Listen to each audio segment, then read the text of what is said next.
Welcome to Herbally Yours, an adventure into the world of natural medicine. Here is your host, Dr. Ellen Hehmeyer, the natural nurse who will help you take the leap to ultimate wellness. Greetings, and thank you for joining me, Ellen Hehmeyer, the natural nurse, for another edition of Herbally Yours, right here on the voice of Nassau Community College, 90.3 WHPC. You can listen on air while we're on live or on your favorite podcast venues such as iHeartRadio, Odyssey, TuneIn app, smart speakers, or directly at nccradio.org. And better yet, download our own WHPC app and listen to all of our award-winning broadcasts. Herbally Yours brings you the latest information about the many facets in the world of natural living. And today, we are so happy to have as our guest Dr. Jessie Hehmeyer. She has a Master of Science in Human Nutrition and Functional Medicine from the University of Western States. She is a chiropractor who went to National University of Health Sciences and a Bachelor of Arts from the University of California. And she is an IFM certified practitioner, a licensed dietitian, nutritionist, a certified nutrition specialist. Like myself, I think you're a learning addict, Dr. Jess. Truly. I mean, dangle something new in front of me to learn, and I'll get pretty excited real fast. Well, we're so happy to have you with us, and people can find out more about you at wellempowered.com. And when you're talking about a topic of mastering your middle ground, what do you mean by that? Great question. And you know, it's just a real pleasure to be here with you and your listeners, Ellen. So thank you for inviting me to join. And, you know, when it comes to mastering your middle ground, it pertains to really stepping away from the inherited broken all or nothing approach. And the inherited broken all or nothing approach, this is, you know, an approach to our health that you can see played out in something like the Whole30, followed by day 31, a large pizza and a bottle of wine, right? The all in, all out. And that all or nothing approach is really, you know, lived as overindulgence or deprivation.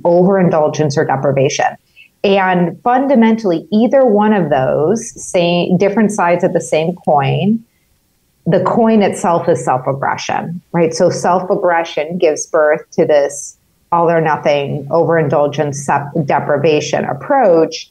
And really my invitation for people is to step into a whole new paradigm that I call mastering your middle ground. And mastering your middle ground is born of self-love. And it's a journey that is authored with information about how to care for your body, and also in dancing with yourself as you make change and begin to step into a journey that is ever evolving rather than, you know, getting back on the roller coaster of all or nothing. Well, let's go back in time to where there was a little girl, Jessie Hehmeyer, and what led you on your path to ultimately be someone who approaches even medicine in a root cause, natural medicine approach? I really saw that this is my natural inclination is to seek to solve problems by addressing the root cause. And so for myself, it really began, you know, I grew up dancing and dancing was a big part of my life growing up and through college and even after college. And part of what evolved in spending time, lots of time in front of a mirror, was a real focus on my weight. And so for me, I lived in that weight loss roller coaster, all or nothing paradigm for a long time, until one day when I really got how broken it was. And I say one day, but really it wasn't just one specific day. It was multiple days over about a year that really had me get that the approach that I had been handed, this diet culture approach I'd been handed, wasn't working for me and fundamentally was interfering with my ability to be fully present to the wonder and joy of my life and the amazing people in it, and fully contribute in the way that I'm deeply devoted to contributing in this life. Well, what kind of food patterns were in your home as a child? Well, in my home, the food patterns in my home, I'm actually really grateful for, were what I would call health promoting food patterns. In other words, we all ate dinner together, and the majority of the time that was a homemade meal. We'd order in a night a week, but really often not much more than that. My mom really did focus, devote her life to raising me and my three brothers. And so the six of us, we ate dinner together nightly, and the habits that she strived to cultivate were really based on moderation. There was no enforcement from her about foods you just absolutely couldn't have. There was no emphasis on my weight from either of my parents. So I'm very grateful for that. And yet still, growing up in the culture we live in did have me be focused on my weight in a way that wasn't super healthy. And I even remember for myself the first time that, when I work with people, I often ask them, what's your first memory of anything around your body when you got, you kind of heard something that made you think either your body was a way it quote unquote should be, right, or a way it shouldn't be. And I remember for me, it was a really innocent comment. It was, we were being, the annual weigh-in, and I was going from 5th to 6th grade. So same lovely nurse in our school was weighing us again. And she said, "Oh, that's good. Your weight, you've grown, but your weight's about the same as last year." I mean, I never had my mind on my weight at that point. It's not like that's when dieting began to me, but I got the communication that, oh, it's good to keep your weight, at a certain place. It would be bad if it weren't at a certain place. But I remember that just being like a light bulb moment. And it wasn't until a couple of years later that I really started focusing on my weight myself. Over the years, my own patterns were overeat, undereat, overeat, undereat. I'm grateful I never had, any kind of severely disordered relationship with food or anything like that. But it certainly was a disordered form of eating, I would say. Fundamentally, it left me without feeling great in my body and feeling great about myself.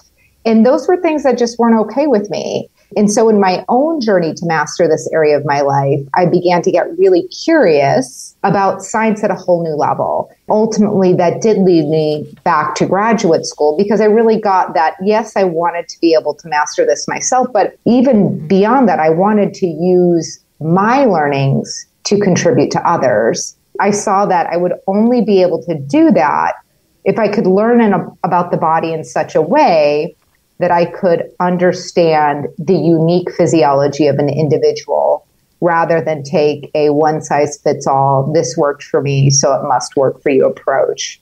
Well, that's why you looked into functional medicine, which certainly individualizes each individual. Like when you were talking about National University of Health Science, where you got your chiropractic license and degree, is that the same national that also has a naturopathic degree? It is. Okay. It is. And I really did not know they did chiropractic. Yeah. Well, it actually started as a chiropractic program. That was really the foundation of their offerings. And it was around the time I went to graduate school that they started offering the naturopathic degree. As you may know, naturopathy is only licensed in, I think it's about 17 states, something like that. Hopefully and growing. You're right. Right. Hopefully and growing. But in the state of Illinois, it's not licensed. And that's where my license lives, in the state of Illinois. So while I was called to get my ND, it didn't make a whole lot of sense to me, logistically speaking. That makes sense. Perfect sense. I never practiced as what people think of when they hear the word chiropractor. I actually started my master's program while I was in my chiropractic program and have solely focused on functional medicine. Since the day I got my license. It fits in. What was that? I said that totally fits in with everything that you studied as well. That's very interesting. I didn't really realize they had a chiropractic program there. Now, what do you mean by root cause? Looking to understand what's at the source of symptoms, whether that's digestive related or hormone related or weight gain related, and address the root cause, right? Whether it's around nutrition or lifestyle or nutrient insufficiencies or deficiencies, elevated inflammation, mold toxicity. There are a lot of different things. A lot of different symptoms can grow out of a variety of different root causes. So in working with people, the real objective is to understand, what's below the surface that is causing a disruption of health, showing up as symptoms, showing up as challenges in losing weight, whatever it is showing up for the person in front of me. And then address that, right? Allow the physiology, shift the physiology of the body such that healing occurs, such that symptoms resolve, such that people arrive at a weight where they feel their best and look their best so they can be their best. Well, certainly right now, it's all the rage to focus on a one-drug solution, and that's why I'm sure you're familiar with Ozempic and those kinds of drugs, with people feeling that's the path that they want to take to weight loss. What's wrong with that concept? Oh my gosh, where do I start, right? But I would say a few different things. There are a few concerns I have about Ozempic, Wegovy, Mounjaro. One is, if we just start with straight up outcomes, one of my concerns is the unknowable unknowns, right? We don't know what the possible consequences are of people taking these drugs for decade after decade after decade. I think it would be very naive for us to believe there are none. So far, we have not seen such a situation play out with really any medication. It's possible we could time travel 20, 30 years and find out that the benefits outweigh the downside, but that is very much to be determined. Likely, what's imaginable is that might be true for some people and not true for others. Then we could also look at, short-term risks.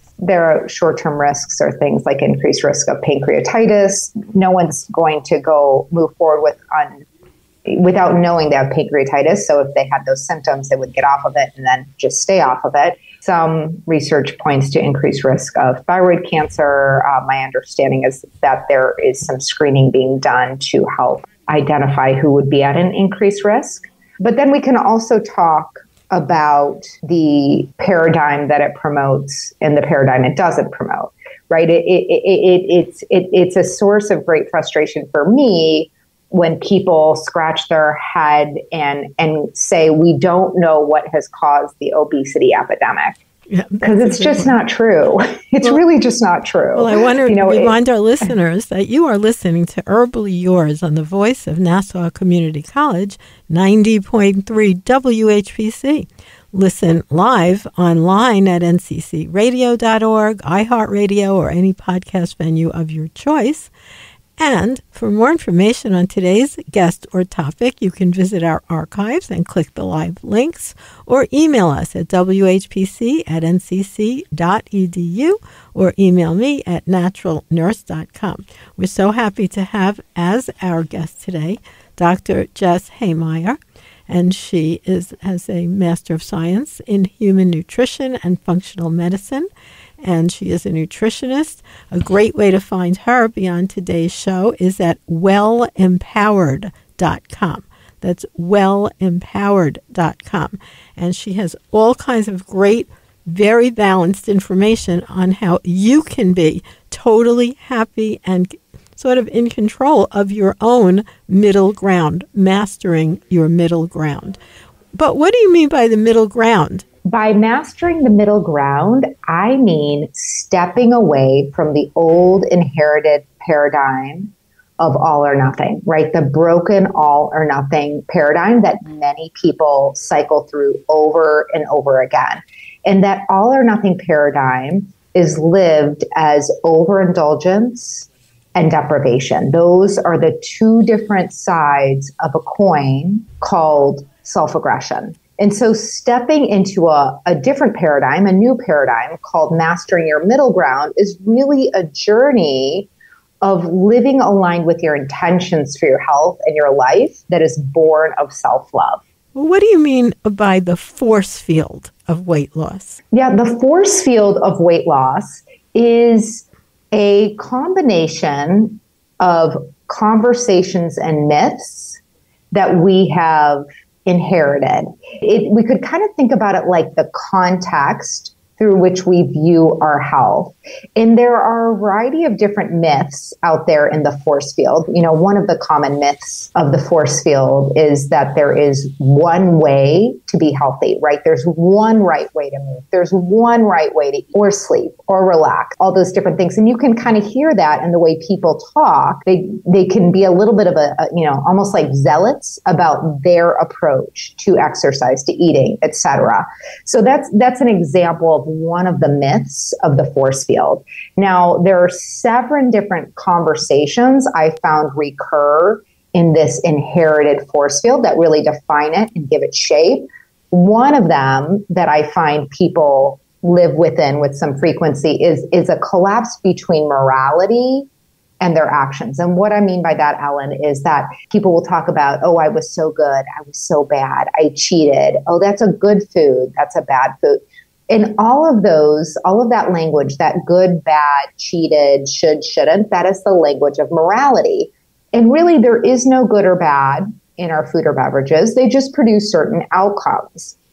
And really living inside the constraints of a paradigm that confuses morality with those actions leaves a lot of people feeling like failures over and over again, never able to elevate their health and maintain elevated health over time. Well, you've had so many patients over your illustrious career with all of this study that you've done deep into science and then understanding people individually.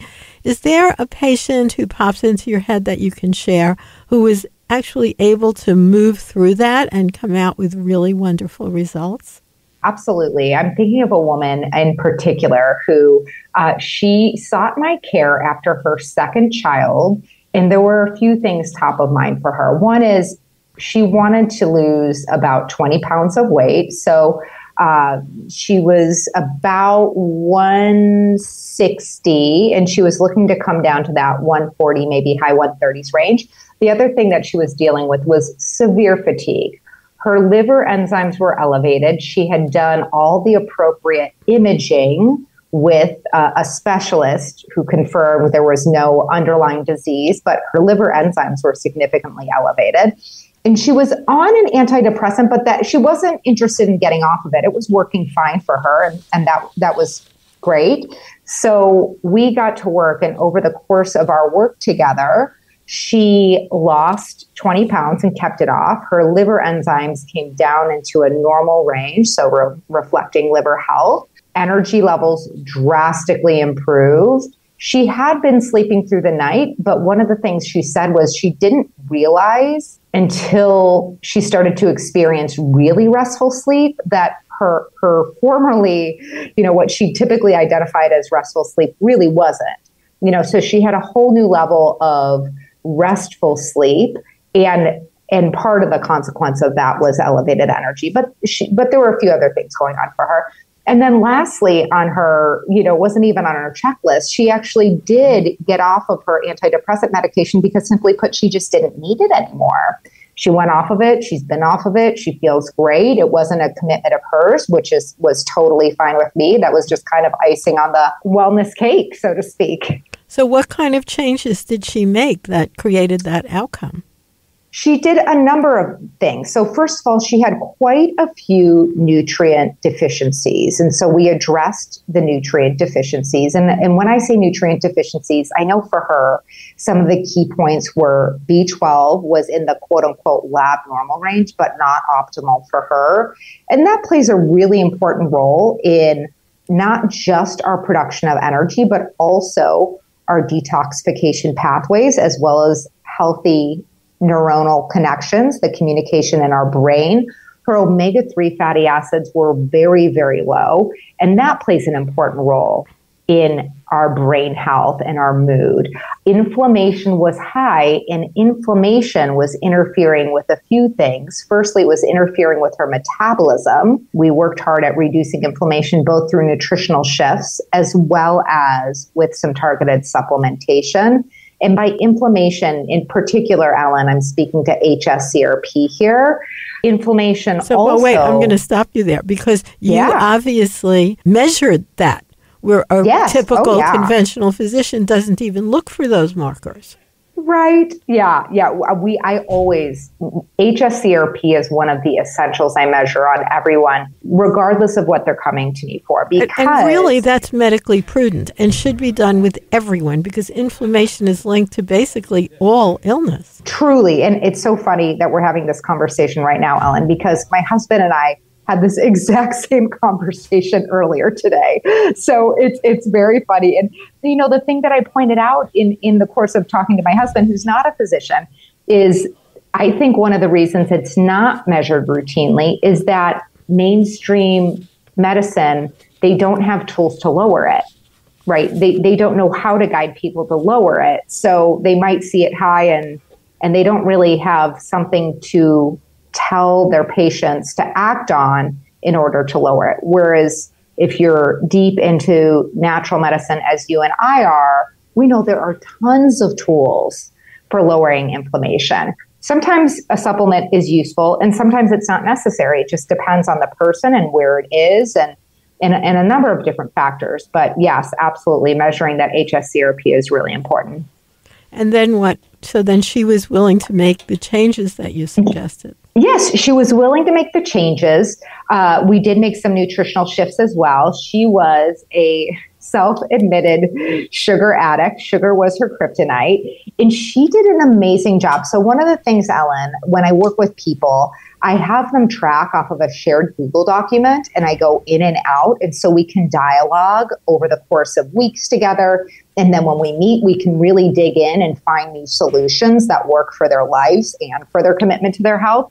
And she did a fabulous job. She tracked her sugar, and then she on her own started calculating her average grams of sugar per day each week, right? So 1 week it would be, okay, my average per day is 56 grams of sugar. Let's just say that. And then she'd start to take a cut at it and reduce it and reduce it and reduce it. And so for her, you know, again, this is all part of the middle ground journey, is one foot in front of the other, realizing that Rome isn't built in a day. And to make changes that are sustainable, different people have different ways of getting there. But we want to find the way you're going to help yourself get there and be able to sustain it. Right. So she was walking this path and she was able to put it on a shared Google Doc that you work with. And then do you go in and make comments about, you know, encouragement? Sometimes I make comments and sometimes we wait until it's our appointment time to discuss. It just depends on what we're dealing with at the moment. Right. Because I don't want things to be taken out of context. And it's important to me that this be a partnership rather than me giving solutions. You know, I want to partner with people in finding solutions that work for their lives rather than, I don't give people quote unquote diets to follow, but we do look together at what are solutions for you in your life.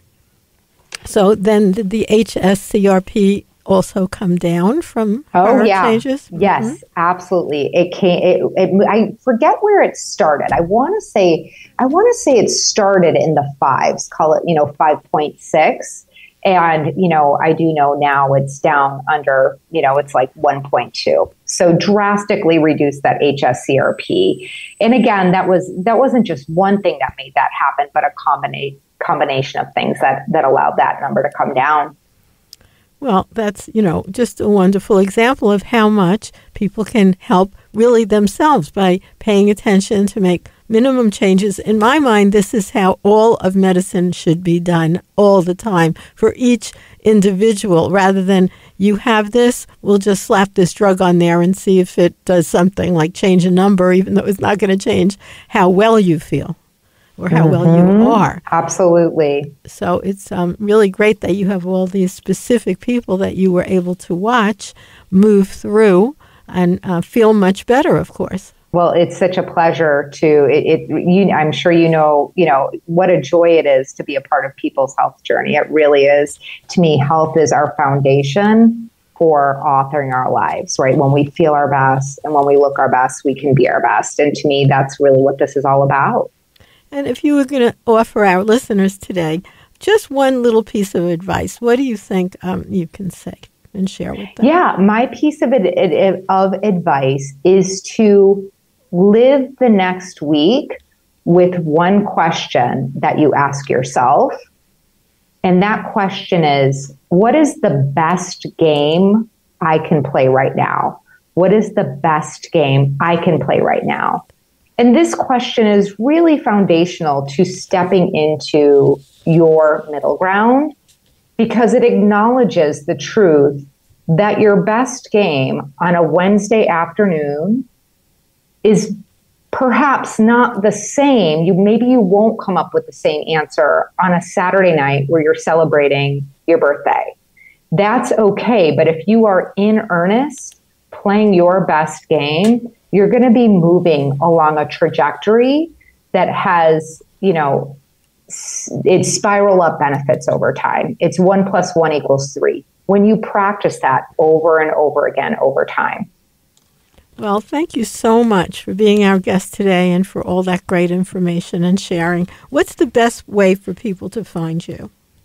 Yes, thank you so much for having me, Ellen. And people can find me at wellempowered.com or on Instagram at wellempowered. And for any of your listeners, if you visit me at wellempowered.com, please feel free to hop in and grab one of the free promos you'll find on the homepage or on my list of complimentary webinars. You're welcome to access those. Or if you'd like to schedule a complimentary consultation to explore working together, you will find that. Click on that wellempowered.com also.